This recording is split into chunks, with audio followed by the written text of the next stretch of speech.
તો સુરતથી અમદાવાદ આવતા મુસાફરના દાગીનાની લૂંટ થઈ છે। ટ્રાવેલ્સમાં બેઠેલા મુસાફર સાથે રોકડ અને દાગીનાની લૂંટ થઈ। રૂપિયા 2 લાખના દાગીના સહિત રોકડની લૂંટ થઈ છે। અજાણી વ્યક્તિએ બિસ્કિટ ખવડાવી બેભાન કરી લૂંટ ચલાવી।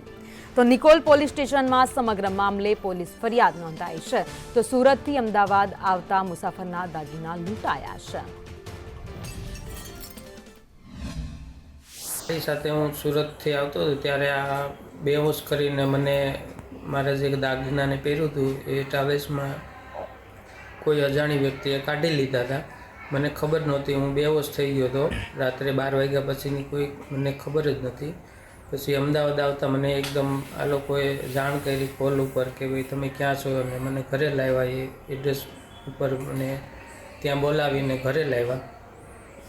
ત્યાર પછી મને તરત હોસ્પિટલમાં દાખલ કર્યો અને પોલીસ કમ્પ્લેન લખાઈ ગઈ।